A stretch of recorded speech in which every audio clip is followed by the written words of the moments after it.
ഭാരതത്തിന് സ്വാതന്ത്ര്യം കിട്ടിയതിന് ശേഷം രാഷ്ട്രീയ രംഗത്തുണ്ടായിരുന്ന ഒരു മുസ്ലിം വീറ്റോ, അത് ജവഹർലാൽ നെഹ്റുവാണ് അതിൻ്റെ ഉപജ്ഞാതാവ്.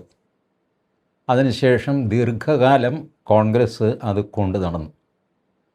ദീർഘകാലം, ഏകദേശം 2014 മോദി അധികാരത്തിൽ വരുന്നത് വരെ മുസ്ലിം വീറ്റോ നിലനിന്നിരുന്നു. ഇപ്പോഴും പല സംസ്ഥാനങ്ങളിലും മുസ്ലിം വീറ്റോ ഉണ്ട്. ഏത് കാര്യം ചെയ്യണമെങ്കിലും, ആർക്ക് തിരഞ്ഞെടുപ്പ് ജയിക്കണമെങ്കിലും അത് മുസ്ലിങ്ങൾ തീരുമാനിക്കും. അവരുടെ അപ്രൂവലില്ലെങ്കിൽ ജയിക്കാൻ സാധ്യമല്ല, പരാജയപ്പെട്ടു പോകും. കേരളത്തിൽ ഒരുപാട് നിയോജകമണ്ഡലങ്ങളിൽ ഈ മുസ്ലിം വീറ്റോ ഉണ്ട്.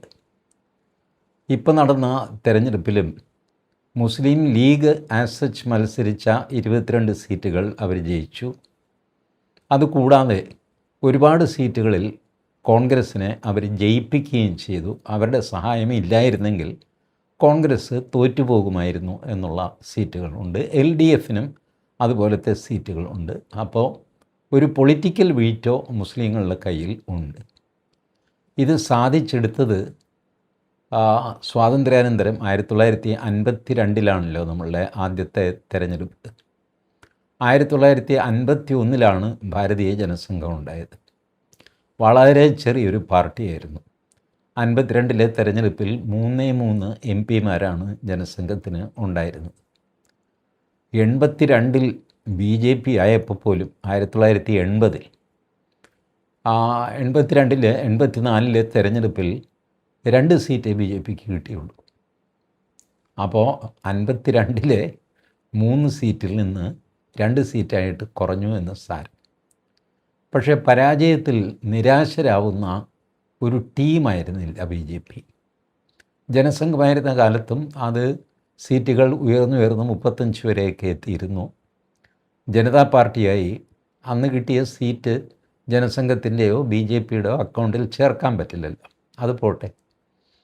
ജനതാ പാർട്ടിയിൽ നിന്ന് വിട്ട് BJP ആയി കഴിഞ്ഞ് ആദ്യം കിട്ടിയത് 2 സീറ്റാണ്. പിന്നീടത് 89 പിന്നെ 116 അങ്ങനെ വർദ്ധിച്ച് വന്നു. 2014 283 സീറ്റുമായിട്ട് സിംഗിൾ പാർട്ടി മെജോറിറ്റിയിൽ നരേന്ദ്രമോദി അധികാരത്തിൽ വരുന്നു. മോദി അമിത്ഷാ ടീമാണ് ഈ മുസ്ലിം വീറ്റോ അവസാനിപ്പിക്കാനുള്ള തുടക്കം ഇട്ടത്. ഞാനത് ദീർഘമായിട്ട് പരാമർശിക്കാൻ ഉദ്ദേശിക്കുന്നില്ല. നിങ്ങളൊരു കാര്യം ആലോചിച്ച് നോക്കിയാൽ മതി. 40% മുസ്ലിങ്ങളാണ്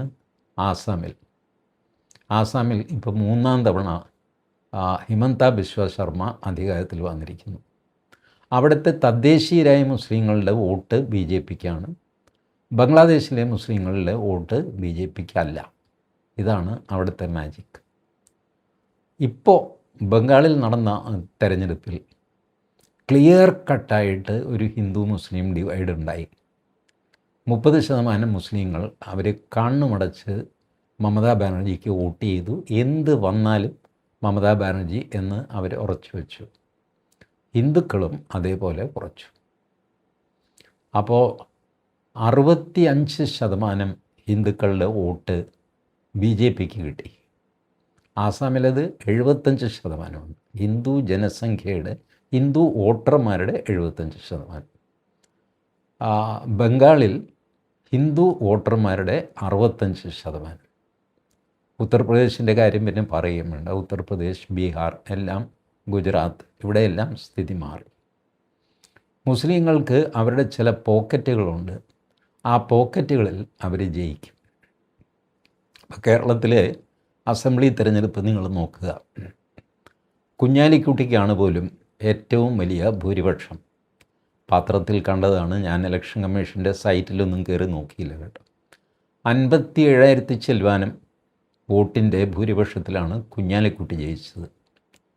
വെറും 265 വോട്ടിൻ്റെ ഭൂരിപക്ഷത്തിലാണ് കഴക്കൂട്ടത്ത് മുരളീധരൻ BJP സ്ഥാനാർത്ഥിയായിട്ട് ജയിച്ചത്. പക്ഷേ മുരളീധരനും ഒരു MLA ആണ്, കുഞ്ഞാലിക്കുട്ടിയും ഒരു MLA ആണ്. ഭൂരിപക്ഷം കൂടുതലുണ്ട് എന്ന് വിചാരിച്ചിട്ട് 2 MLAയുടെ പവറൊന്നും കുഞ്ഞാലിക്കുട്ടിക്ക് കിട്ടുന്നില്ല. 265 ഉള്ളൂ ഭൂരിപക്ഷം എന്ന് വിചാരിച്ചിട്ട് മുരളീധരൻ 1/4 MLA ആകുന്നുമില്ല. അപ്പോൾ BJP ഈ ഒരു അരിത്തമെറ്റിക്കിലാണ് കയറിപ്പിടിച്ചത്. BJP തീരുമാനിച്ചു മുസ്ലിം സീറ്റുകളിൽ അവർ 1,00,000 വോട്ടിൻ്റെയോ 1,50,000 വോട്ടിൻ്റെയോ ഭൂരിപക്ഷത്തോടെ ജയിച്ചോട്ടെ. അവിടെ ആ പാറയിൽ വെട്ടി ആരോഗ്യം കളയേണ്ട കാര്യമില്ല. നമുക്ക് 265 2650 അല്ലെങ്കിൽ 26,500 ഒക്കെ ഭൂരിപക്ഷമുള്ള ഹിന്ദു വോട്ടുകൾ അന്വേഷിക്കാം. അങ്ങനെ ഹിന്ദു കൺസോളിഡേഷൻ അവർ നടത്തി. മുസ്ലിം വീറ്റോ, മുസ്ലിങ്ങൾ സംഘടിക്കുക, മുസ്ലിം ലീഗ് എന്ന് പറഞ്ഞൊരു പാർട്ടി ഉണ്ടാക്കുക, ഇതൊക്കെ മതേതരമാണ് നമ്മുടെ നാട്ടിൽ. പക്ഷേ ഹിന്ദുക്കൾ ഒന്നിച്ച് വോട്ട് ചെയ്യുക എന്ന് പറഞ്ഞാൽ അത് വർഗീയതയുമാണ്. ഇത് ആർക്കും അറിഞ്ഞുകൂടാഞ്ഞിട്ടൊന്നുമല്ല.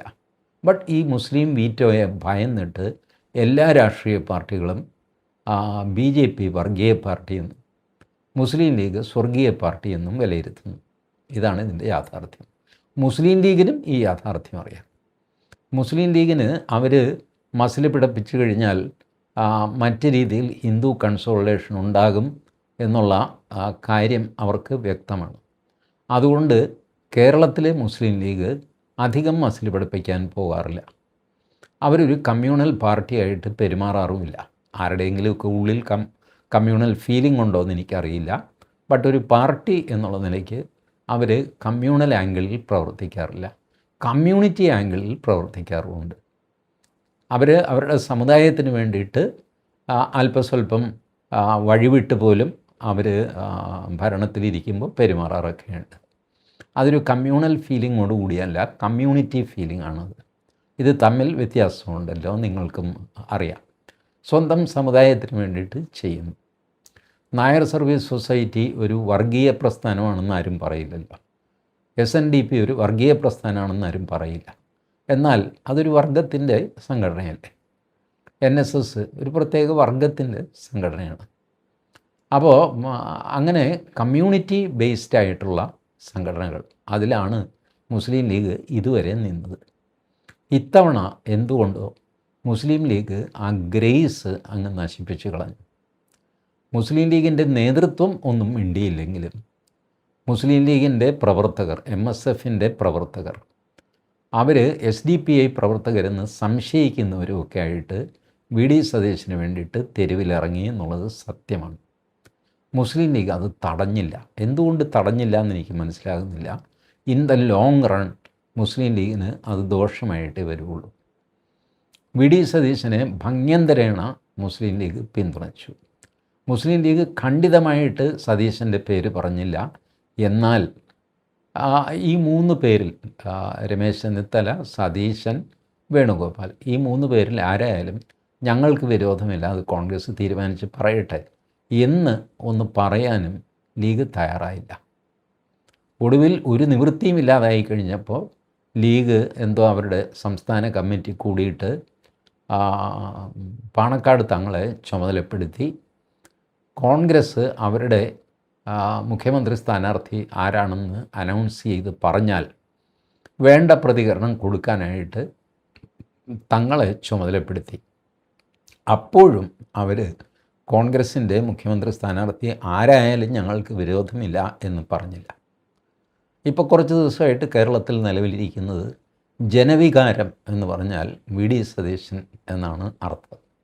പൊതുവികാരം എന്ന് പറഞ്ഞാൽ VD സതീശൻ എന്നാണ് അർത്ഥം. അത് ചാനലുകൾ ഉണ്ടാക്കിയതാണ്. ഞാൻ കഴിഞ്ഞ ദിവസത്തെ വീഡിയോയിൽ നിങ്ങളോട് പറഞ്ഞിരുന്നു ഏതൊക്കെ ചാനലുകൾ ആർക്കൊക്കെ വേണ്ടിയിട്ട് വാട്ടം പിടിക്കുന്നു, അതിന് ചരട് വലിക്കുന്നു, കരുക്കൾ നീക്കുന്നു, ഇതെല്ലാം ചെയ്യുന്നു. ഇത് കേരളത്തിലെ സ്ഥിതി. ഈ സ്ഥിതി പോയിട്ട് നിങ്ങളിപ്പോൾ നോക്കൂ, മുസ്ലിം ലീഗിന് ഇത്രയും 22 സീറ്റ് കിട്ടിയിട്ട് പോലും മുസ്ലിം ലീഗിൻ്റെ വോട്ടിംഗ് ശതമാനം 11-11.5 ആണ്. വെറും 3 സീറ്റ് കിട്ടിയ BJPയുടെ വോട്ടിംഗ് ശതമാനം 14.5%. അപ്പോൾ അത് നമ്മുടെ തിരഞ്ഞെടുപ്പിൻ്റെ പ്രത്യേകത കൊണ്ടാണ്. First pass the post system ആണ് നമ്മുടെ. കെട്ടിവെച്ച കാശ് കിട്ടാത്ത ആളിന് പോലും ജയിക്കാൻ പറ്റിയ ഒരു സംവിധാനമാണ് നമ്മളുടെ ജനാധിപത്യം. അത് മോശമാണെന്നല്ല ഞാൻ പറയുന്നത്. ഇത് ഇങ്ങനത്തെ കുഴപ്പങ്ങൾ ഈ സിസ്റ്റത്തിനുണ്ട് എന്നറിഞ്ഞുകൊണ്ടാണ് ഈ സിസ്റ്റം നമ്മൾ അഡോപ്റ്റ് ചെയ്തിരിക്കുന്നത്. എല്ലാവർക്കും അറിയാം ഈ സിസ്റ്റത്തിന് ഇങ്ങനത്തെ കുഴപ്പങ്ങളൊക്കെ ഉണ്ടെന്ന്. പക്ഷേ മറ്റ് സിസ്റ്റങ്ങൾക്ക് ഇതിലും വലിയ കുഴപ്പമുണ്ട് എന്ന് മനസ്സിലാക്കിയിട്ട് കുറഞ്ഞ കുഴപ്പമുള്ള ഒരു ജനാധിപത്യം നമ്മൾ തിരഞ്ഞെടുത്തിരിക്കുന്നു. അപ്പോൾ 10 വോട്ടേ ഉള്ളൂ, 5 സ്ഥാനാർത്ഥി ഉണ്ടെന്ന് വയ്ക്കുക. നിങ്ങൾക്ക് കെട്ടിവെച്ച കാശ് കിട്ടണമെങ്കിൽ 10% വോട്ട് വേണം. അതിൽ താഴെ കിട്ടിക്കഴിഞ്ഞാലും സ്ഥാനാർത്ഥികളുടെ എണ്ണം കൂടുതലായതുകൊണ്ട് നിങ്ങൾ ചിലപ്പോൾ ജയിച്ചു എന്ന് വരും.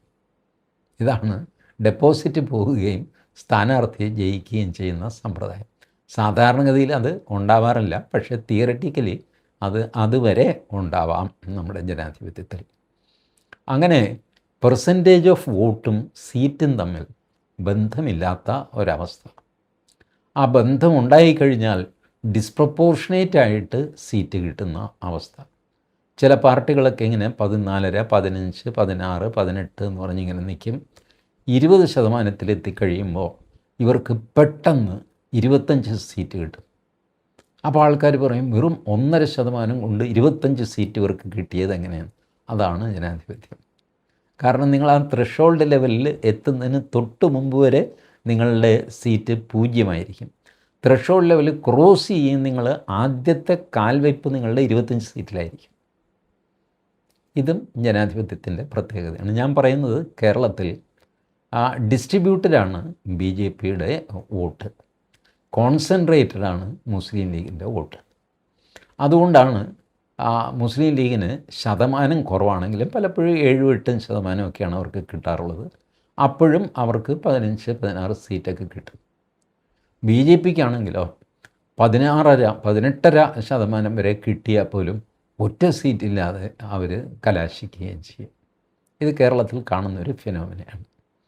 അതുകൊണ്ട് ഞാൻ പലതവണ പറഞ്ഞു, ഒരു വിന്നിങ് കോമ്പിനേഷനാണ് BJP പ്ലസ് മുസ്ലിം ലീഗ്.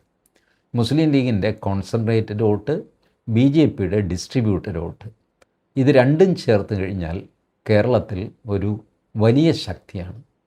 രാഷ്ട്രീയത്തിൽ അറിയാമല്ലോ, 1 2 അല്ല, 2 2 4 അല്ല, 2 2 കൂട്ടിയാൽ 8 കിട്ടും, 1 കൂട്ടിയാൽ 3 കിട്ടും. ഇങ്ങനെയൊക്കെയുള്ള പ്രതിഭാസം കിടന്ന് കളിക്കുന്ന രംഗമാണ് രാഷ്ട്രീയം. എനിവേ, അത് രാഷ്ട്രീയത്തിൽ എൻ്റെ ഒരു സജഷൻ. അത് ലയനം ഒന്നുമല്ല, ഒരു സൗഹൃദം, ഒരു കൂട്ടുകെട്ട്, ഒരു സ്റ്റേബിൾ മിനിസ്ട്രി കേരളത്തിലുണ്ടാവാനുള്ള ഒരു നിർദ്ദേശം, അതായിരുന്നു എൻ്റെത്.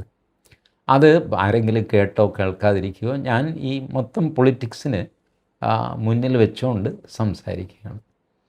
മുസ്ലിം ലീഗിനെ അപ്പോഴും ഞാനൊരു കമ്മ്യൂണൽ പാർട്ടിയായിട്ട് കണ്ടിട്ടില്ല, കമ്മ്യൂണിറ്റി പാർട്ടിയായിട്ടാണ് കണ്ടത്. കാരണം അടുത്ത കാലം വരെ മുസ്ലിം ലീഗ് ഈ ജമായത്തെ ഇസ്ലാമി, SDPI ഇവരെ ഒന്നും കൂട്ടിത്തൊടിയിക്കുമായിരുന്നില്ല. മുസ്ലിം സംഘടനകളുടെ സമ്മേളനം ലീഗ് വിളിച്ചു കൂട്ടുമ്പോൾ അതിൽ ജമായത്തെ ഇസ്ലാമിയെ ക്ഷണിക്കില്ല, പോപ്പുലർ ഫ്രണ്ടിനെ ഒട്ടും ക്ഷണിക്കില്ല, SDPI ഒരു പാർട്ടി എന്നുള്ള നിലയ്ക്ക് ക്ഷണിക്കില്ല, വെൽഫെയർ പാർട്ടി ജമായത്തെ ഇസ്ലാമിയുടെ പാർട്ടി അവരെയും ക്ഷണിക്കില്ല. പക്ഷേ കുറേ നാളുകളായിട്ട് ഇവരുടെ പ്രഷർ വല്ലാതെ മുസ്ലിം ലീഗിൻ്റെ പുറത്തുണ്ട്.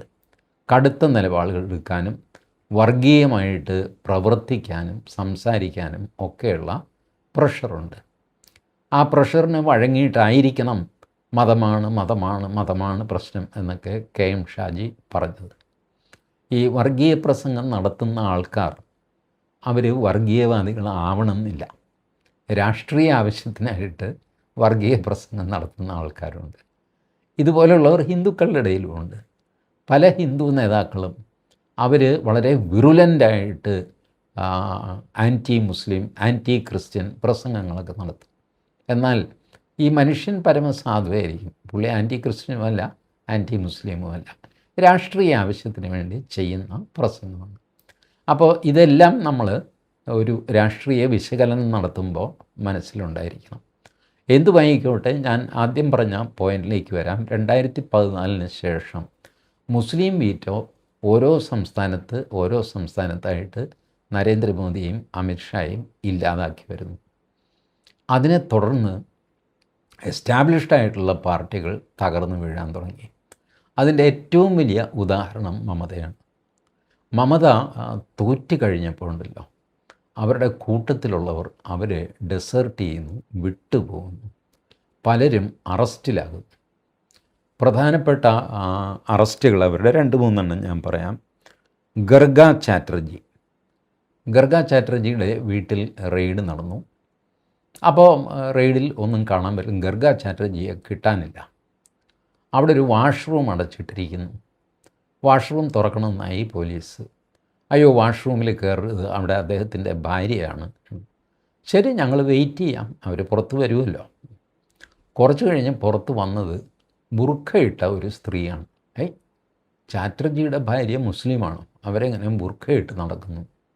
ബുർഖ മാറ്റിക്കഴിഞ്ഞപ്പോൾ ഇത് ചാറ്റർജി തന്നെയാണ്, ഗർഗ ചാറ്റർജി തന്നെയാണ്, കൈയോടെ അറസ്റ്റ് ചെയ്തത്. അപ്പോൾ ഇങ്ങനെയെല്ലാം അപഹാസ്യമായ രീതിയിൽ ഒളിക്കാൻ TMC നേതാക്കൾ തയ്യാറാകുന്നു. പിന്നെ ഒരാളിനെ ED അറസ്റ്റ് ചെയ്തു, സുജിത് ബോസ്, TMCയുടെ വലിയ നേതാവാണ്. ഒരു നേതാവിനെ കാണാനില്ല, ഷമീം അഹമ്മദ്. അങ്ങേരുടെ വീട്ടിൽ റെയ്ഡ് ചെയ്തപ്പോൾ താഴെ ബങ്കറുണ്ട് വീടിൻ്റെ, അവിടെയാണ് നോട്ട്, സ്വർണം ഇതൊക്കെ സൂക്ഷിക്കുന്നത്. പക്ഷേ ഷമീം അഹമ്മദിനെ കിട്ടിയില്ല. മറ്റുരുപ്പടികളൊക്കെ ജപ്തി ചെയ്തിട്ട് പോലീസിനും എൻഫോഴ്സ്മെൻറ്റിനുമൊക്കെ സ്ഥലം വിടേണ്ടി വന്നു. ഷമീം അഹമ്മദ് ഇതുവരെ എവിടെയാണെന്നറിയില്ല. ഷമീം അഹമ്മദ് ഈ ഫാൽത്ത എന്നൊരു കോൺസ്റ്റിറ്റ്യുവൻസി ഉണ്ടല്ലോ, അവിടുത്തെ തെരഞ്ഞെടുപ്പ് മാറ്റിവെച്ചിരിക്കുകയാണ്, കൗണ്ടർമാൻഡ് ചെയ്തിരിക്കുകയാണ്. അപ്പോൾ സ്ഥാനാർത്ഥികൾക്ക് മാറ്റമൊന്നുമില്ല. തെരഞ്ഞെടുപ്പ് 21-ാം തീയതി നടക്കും. അവിടെ വലിയ വയലൻസും പ്രശ്നമൊക്കെയുള്ള മുസ്ലിം ഭൂരിപക്ഷം മേഖലയാണ്. ഇപ്പോൾ 21-ന് തെരഞ്ഞെടുപ്പ് നടക്കും, സ്ഥാനാർത്ഥിയെ കാണുന്നുമില്ല. ഇതാണ് ഷമീം അഹമ്മദിൻ്റെ ഫാൽത്തയിലെ സ്ഥാനാർത്ഥി ജഹാംഗീർ ഖാനാണ്. ഷമീം അഹമ്മദ് വേറൊരു മിസ്സിംഗ് നേതാവാണ്. ജഹാംഗീർ ഖാൻ 21-ാം തീയതി തെരഞ്ഞെടുപ്പിൽ മത്സരിക്കുന്നു, ആളെ കാണാനുമില്ല. അപ്പോൾ ഈ അവസ്ഥ ബംഗാളിൽ വരുന്നു. TMC പിളരുന്ന എല്ലാ ലക്ഷണങ്ങളും കാണിക്കുന്നുണ്ട്. TMCക്ക് രാജ്യസഭയിൽ 13 MP-മാരാണുള്ളത്, 13 MP-മാർ. അതിൽ 10 പേർ BJPയിൽ ചേരാൻ സന്നദ്ധത കാണിച്ചിട്ടുണ്ട്. വാസ്തവത്തിൽ 13 പേരും സന്നദ്ധത കാണിച്ചിട്ടുണ്ട് എന്ന് പറയുന്നു. 3 പേരെ BJP എടുക്കുന്നില്ല, പലവിധ കാരണങ്ങളാൽ. കാരണം 3 പേര് വലിയ കുഴപ്പക്കാരാണ്, അവരെടുക്കാൻ പറ്റില്ല.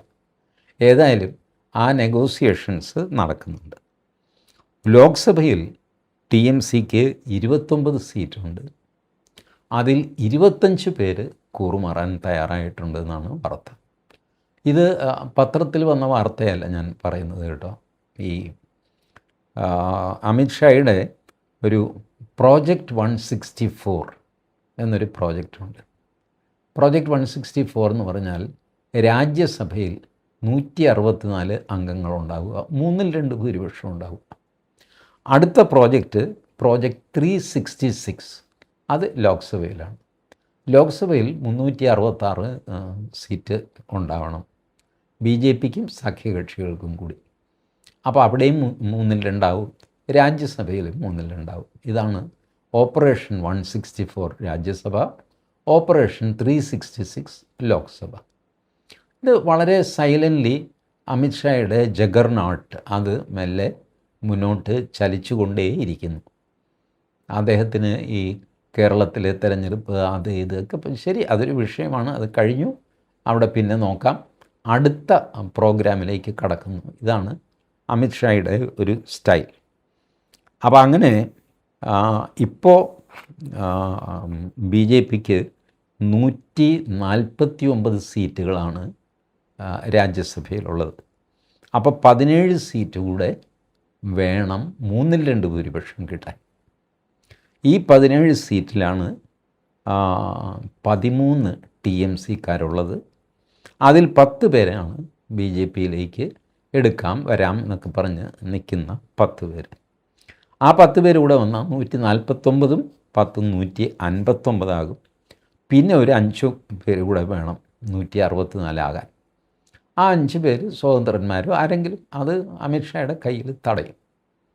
ഇതാണ് പ്രോജക്റ്റ് 164.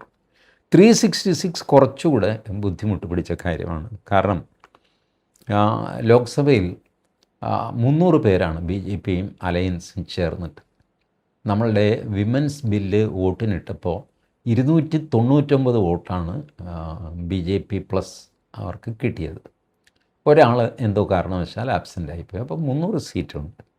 66 സീറ്റ് വേണം.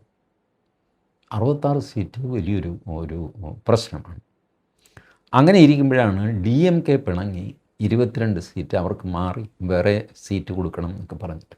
DMK വലിയ വർത്തമാനമൊക്കെ പറയുന്നുണ്ട്, BJPയെ തൊടുകില്ല എന്നൊക്കെ പറഞ്ഞിട്ട്. പണ്ട് BJP ആയിട്ട് ചേർന്ന് വാജ്പേയിയുടെ കൂടെ ചേർന്ന് ഭരിച്ച ടീമാണ് DMKയും അതെ ADMKയും അതെ. മനസ്സിലായോ? ഈ പറയുന്ന അതാണ് ഞാൻ പറഞ്ഞത്. ഈ BJP വിരോധം പ്രസംഗിക്കുന്ന ആളുകൾ they need not necessarily be against BJP. It is for political reasons they are giving certain speeches. ഒരു ആവശ്യം വന്നു കഴിഞ്ഞാൽ അവർ ഇപ്പുറത്തേക്ക് മാറും. അങ്ങനെ മാറുന്നതാണ് രാഷ്ട്രീയം. ഇപ്പോൾ 22 പേര് അവരുണ്ട്. TMC 29 പേരുണ്ട്. അതിൽ 25 പേര് ചേരാൻ തയ്യാറായിരിക്കുന്നു. പിന്നെ ഉള്ളത് സമാജ്വാദി പാർട്ടിയാണ്, 37 പേര്. ഉടനെയൊന്നും സമാജ്വാദി പാർട്ടി പിളരാനൊന്നും പോകുന്നില്ല. പക്ഷേ 2027 ഉത്തർപ്രദേശിൽ തോറ്റു കഴിഞ്ഞാൽ സമാജ്വാദി പാർട്ടി ഉറപ്പായിട്ട് പിളരും. അങ്ങനെ പിളരുന്ന സമാജ്വാദി പാർട്ടിക്ക് 37 പേരുണ്ട്. അതിൽ നിന്ന് 30 അല്ലെങ്കിൽ 27 BJPയിലേക്ക് കൂറുമാറാൻ സാധ്യതയുണ്ട്. കൂറുമാറ്റത്തിലൂടെ അല്ലാതെ ഈ ലോക്സഭയിൽ 3/2 ഭൂരിപക്ഷം BJPക്ക് കൊണ്ടുവരാൻ സാധ്യമല്ല. അതുകൊണ്ട് കൂറുമാറ്റമാണ് വഴി. കൂറുമാറ്റത്തിന് 3/2 ഭൂരിപക്ഷം വേണം അവരുടെ പാർട്ടിക്കുള്ളിൽ. അത് ഉണ്ടാകും. ഇപ്പോൾ ഇല്ലെങ്കിൽ 2027 ഉണ്ടാകും. ചുരുക്കത്തിൽ 2027 ആകുമ്പോഴെങ്കിലും രാജ്യസഭയിലും ലോക്സഭയിലും BJPക്ക് 3/2 ഭൂരിപക്ഷം കിട്ടും എന്ന് സാരം. അങ്ങനെ കേവല ഭൂരിപക്ഷമില്ലാതെ ഭരണം തുടങ്ങിയ നരേന്ദ്രമോദി 2027 എത്തുമ്പോൾ, അതായത് തെരഞ്ഞെടുപ്പ് കഴിഞ്ഞ് 3 വർഷം കഴിയുമ്പോൾ 3/2 ഭൂരിപക്ഷത്തോടെ ലോക്സഭയിലും രാജ്യസഭയിലും പ്രത്യക്ഷപ്പെടും. ഇത് കിട്ടിക്കഴിഞ്ഞാൽ പിന്നെ അദ്ദേഹത്തിന് കടുത്ത തീരുമാനങ്ങൾ എടുക്കാൻ മുൻപിൻ നോക്കേണ്ടി വരില്ല. ഇതാണ് ഭാരതത്തിൽ സംഭവിക്കാൻ പോകുന്നു എന്ന് ഡൽഹിയിൽ പറയപ്പെടുന്ന ഒരു ചിത്രം. ഇതിലെന്തൊക്കെ സംഭവിക്കും, ആരൊക്കെ എങ്ങോട്ടൊക്കെ പോകും, രാഷ്ട്രീയത്തിൽ എന്തും സംഭവിക്കാം. ചിലപ്പോൾ ദ ഹോൾ ഓപ്പറേഷൻ പരാജയപ്പെട്ടു എന്ന് വരാം. എന്നാലും ഇങ്ങനൊരു ഓപ്പറേഷൻ നടക്കുന്നുണ്ട് എന്ന് നിങ്ങളെ അറിയിക്കാനാണ് ഞാൻ ഈ വീഡിയോ ചെയ്തത്. Thank you.